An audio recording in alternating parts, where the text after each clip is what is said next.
Today we're going over the 7 most wanted people in history. Number 7. Pablo Escobar. We're starting this video off with a man whose name is synonymous with cocaine, wealth, and a terrifying ability to defy the law. Pablo Emilio Escobar Gaviria. It's the 1980s, and the war on drugs is in full swing. But in Medellin, Colombia, Escobar is more than just a criminal. He's a celebrity, a politician, and a nightmare all rolled into one. Born to a poor farmer and a school teacher, Escobar didn't inherit wealth, he created it, building the notorious Medellin cartel into the largest drug operation the world had ever seen. At his peak, the U.S. government estimated his cartel supplied about 80% of the cocaine smuggled into the United States. And the money? It was so much that he was reportedly spending $2,500 a month just on rubber bands to wrap the cash. The sheer volume of bills was so great, some stories say he had to write off roughly 10% of his wealth annually due to spoilage, rats eating the stacks in warehouses, and water damage. At one point,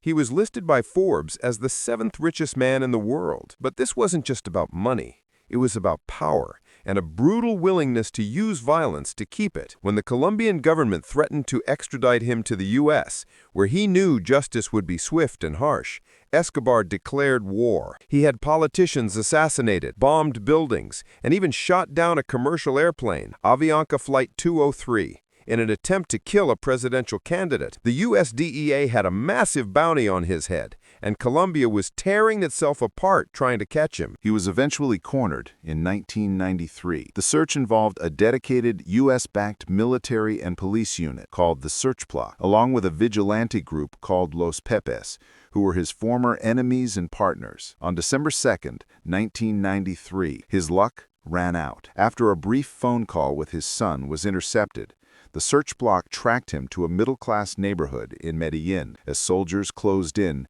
Escobar and his bodyguard tried to escape across the rooftops. They opened fire. The official story says that a Colombian national police officer shot him, but many believe he took his own life to avoid capture, the one final act of control for a man who controlled everything else. Either way, the world's most wanted man, responsible for thousands of deaths, was finally dead. Number 6. Blackbeard. Our next figure is a man whose face, framed by smoke and fury, was the last thing many sailors ever saw.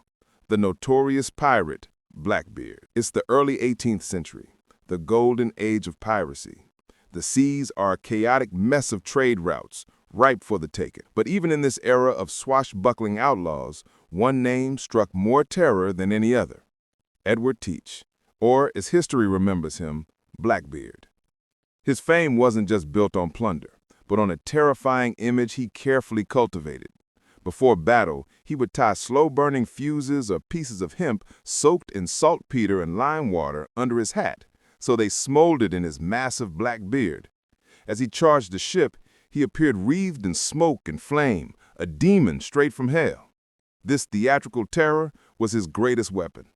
Often, ships would surrender without a fight just from the sight of him. In 1717, he captured a large French slaver and renamed it the Queen Anne's Revenge, arming it with 40 cannons and turning it into a floating fortress. He and his crew terrorized the Caribbean and the American colonies, famously blockading the port of Charleston, South Carolina for a week, holding the entire city hostage for a chest of medicine.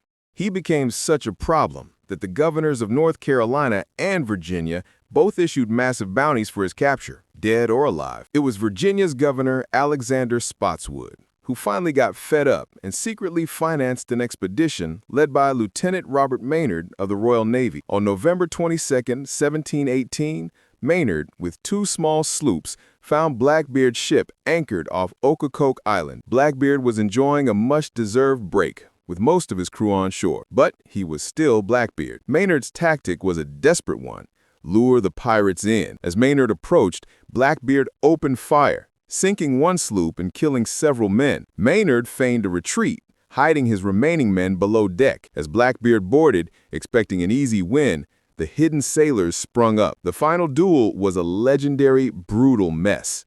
Blackbeard and Maynard fought hand to hand.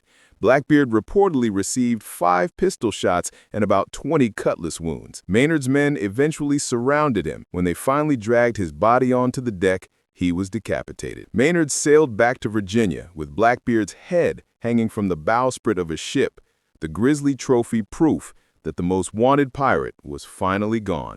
Number 5. John Dillinger. Moving into the 20th century, our next wanted man didn't deal in drugs or piracy, but in cold, hard cash. And he did it with a theatrical flair that made him a folk hero. John Dillinger. It's the Great Depression in America. Banks are foreclosing on homes, people are starving, and the government, well, they seem powerless. Enter John Dillinger. He wasn't just a bank robber. He was the bank robber. With his slicked back hair, cocky grin, and his ability to pull off seemingly impossible heists, Dillinger captivated the nation. He was the charismatic figure who seemed to be sticking it to the banks that everyone hated. From September 1933 to July 1934, Dillinger and his crew went on a crime spree that included 11 bank robberies, 4 police station attacks, and the escape of multiple gang members from jail. But with his rising fame came rising heat. The newly formed FBI, or the Division of Investigation, as it was then known, saw Dillinger as a direct challenge to their authority. J. Edgar Hoover, the head of the Bureau, designated him as the country's first ever public enemy number 1. A massive manhunt was launched across the Midwest. Dillinger was slippery. He escaped 2 different jails, once using a fake wooden pistol he whittled himself, and he even traveled to plastic surgeons in Chicago to alter his face and fingertips,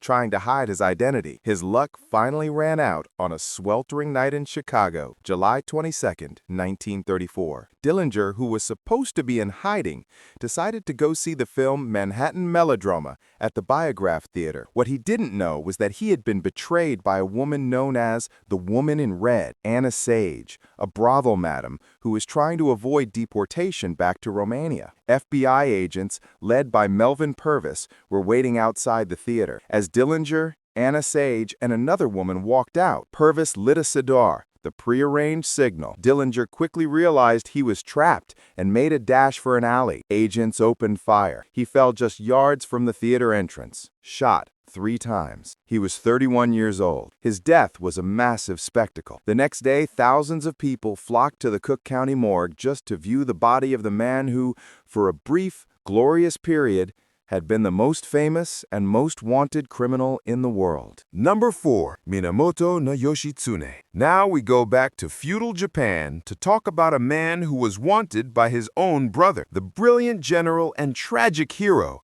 Minamoto no Yoshitsune. If the previous stories sounded familiar, it's because this is the man from our first story. Remember Benkei? The monk who fought 1,000 samurai and became the greatest wingman in history? This is his master. Yoshitsune was a military genius. His legendary victories in the Genpei War against the Taira clan, including a daring, impossible charge down a steep cliff at the Battle of Ichinotani, secured the Minamoto clan's victory and ended a brutal 5-year war. His half-brother, Minamoto no Yoritomo, became the first shogun of Japan. But Yoshitsune was too popular, too successful, and Yoritomo, paranoid and ambitious, saw him not as a brother, but as a threat to his new shogunate. In a bitter betrayal that is one of the darkest chapters in Japanese history, Yoritomo declared Yoshitsune an outlaw, placing an enormous bounty on his head and forcing him to flee. Yoshitsune spent years on the run, his only solace the unwavering loyalty of Benkei and a handful of other retainers. He eventually found temporary sanctuary in the northern domain of the Fujiwara clan. But as we heard, the pressure from the shogun was relentless. Yoritomo finally convinced the Fujiwara to turn on their guest. The Battle of Kuromogawa in 1189 was the end. Trapped and massively outnumbered, Yoshitsune knew his fight was over. While Benkei performed his legendary last stand on the bridge, fighting off wave after wave of attackers and taking hundreds of men with him, Yoshitsune calmly entered the castle. He used the time Benkei bought him to perform seppuku, the ritual suicide, preserving his honor rather than being captured and publicly humiliated by his jealous brother. Yoshitsune's head was severed and sent in a lacquered box to Yoritomo as proof of his death. The loss of the celebrated warrior was a tragedy to the people, but his legend, forever intertwined with the loyalty of his giant monk bodyguard, has lived on for centuries. Number 3. Osama bin Laden. We transition now to a man whose capture became the primary focus of the entire Western world for over a decade, Osama bin Laden. Born into a wealthy Saudi family, bin Laden could have lived a life of luxury. Instead, he channeled his resources and his zealotry into radical terrorism, founding the militant organization Al-Qaeda in the late 1980s. His organization was responsible for numerous attacks throughout the 1990s, including the 1998 U.S. Embassy bombings in Africa and the attack on the USS Cole in 2000. But on September 11, 2001, the world changed forever. The coordinated attacks on the World Trade Center and the Pentagon, orchestrated by Al-Qaeda, were the single deadliest foreign attack on U.S. soil. The immediate response from the U.S. government was an invasion of Afghanistan to dismantle Al-Qaeda's base of operations. Osama bin Laden immediately became the world's most wanted man. The U.S. government placed a $25 million bounty on his head, a reward that would eventually double. The hunt was a nightmare of intelligence gathering, misinformation, and dead ends. Bin Laden was known to be in the rugged border region between Afghanistan and Pakistan, but finding one man in a vast network of caves and loyal tribesmen seemed impossible. For years, the world wondered if he was even still alive. The breakthrough came in 2010.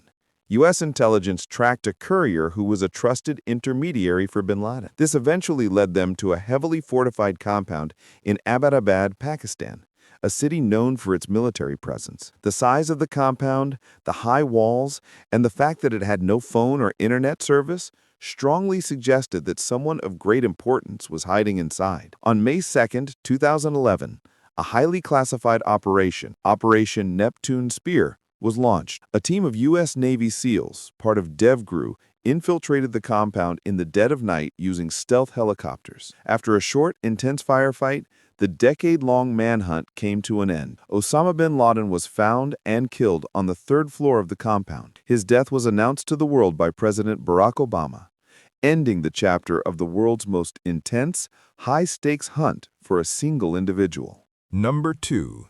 Genghis Khan. Our number 2 is not a single person wanted by a government, but a man so terrifying and so ruthlessly effective that entire civilizations wanted him gone. Genghis Khan. It's the 13th century. Imagine the world's largest and most ruthless military force suddenly bursting out of the plains of Mongolia. That was the reality facing the kingdoms and empires of Asia and Europe. Born Temujin, he united the fragmented, warring, nomadic tribes of Mongolia under his banner, and, with a military genius rarely equaled in history, created the largest contiguous empire the world has ever known. He was a warrior who showed no mercy to those who defied him. His philosophy was simple: submit to the Mongol Empire or be annihilated. The kingdoms of the Jin dynasty in China, the Khwarezmian Empire in Central Asia, and countless others tried to stop him, but the Mongol cavalry, known for their speed, discipline, and deadly composite bows, were unstoppable. The devastation he caused was staggering. The population of some regions in Central Asia never recovered. He wasn't wanted by one king. He was wanted by every king, emperor, and sultan who feared his horde approaching their walls. Countless bounties, armies, and conspiracies were launched to stop him, but none succeeded. Genghis Khan was never caught, never defeated in a major battle, and never betrayed. He was, in a sense, the most wanted man because he was the most feared man. He died in 1227, possibly from injuries sustained in a fall from a horse or from illness, while still actively conquering the Tangut kingdom. His final wish was for his burial location to remain a secret, a wish that was so carefully executed that his funeral escort killed anyone who saw them, and the thousands of horses were later stampeded over the site to erase any trace. To this day, the tomb of Genghis Khan, the world's greatest conqueror, and a man wanted dead by millions, remains one of history's greatest unsolved mysteries. Number 1. Adolf Hitler. And finally, at number 1, we have the man whose name is synonymous with evil, genocide, and a global war that cost over 70 million lives. Adolf Hitler. It's World War II. After rising from a failed artist and corporal in World War I to become the Führer of Germany and the leader of the Nazi Party, Hitler plunged the world into the most devastating conflict in human history. His ambition was total. He sought to create a vast German empire and execute a horrifying plan to systematically exterminate millions of people he deemed undesirable, primarily Jews, in the Holocaust. The whole world wanted him. The bounty on his head wasn't in cash. It was the combined military might of the Allies, the United States, the United Kingdom, the Soviet Union, and countless other nations. Tens of thousands of planes, millions of soldiers, and a vast arsenal of weaponry were all fundamentally dedicated to one goal: the total destruction of his regime and his capture or death. As the war turned, the wanted man found himself trapped. By April 1945, the Soviet Red Army was closing in on Berlin. The world's most wanted person was hiding in his underground bunker, the Führer bunker, beneath the Reich Chancellery. As the final brutal street fighting raged overhead, Hitler clung to the delusion of victory even as the walls were crumbling around him. He issued orders to armies that no longer existed and sentenced people to death for alleged cowardice. Finally, on April 30th, 1945, with the sound of Soviet artillery audible outside, Adolf Hitler knew his time was up. To avoid the humiliation of being captured alive by the Soviets, he married his longtime mistress, Eva Braun, and a day later they committed suicide. Hitler is believed to have ingested a cyanide capsule and then shot himself in the head. His body was immediately carried outside by his remaining staff, doused in petrol, and burned. The discovery of his remains by the Soviets marked the true definitive end of World War II in Europe, the culmination of the largest and most desperate manhunt in human history. The world's most wanted man would never face earthly justice. What a list! From the streets of Kyoto to the rooftops of Medellin, these are the stories of the men who defied the world and paid the ultimate price. But that is going to be it for today. If you enjoyed the video, make sure you hit that like button, subscribe to the channel, and let me know in the comments, who do you think was history's most effective outlaw? Thanks for watching, and we'll see you next time.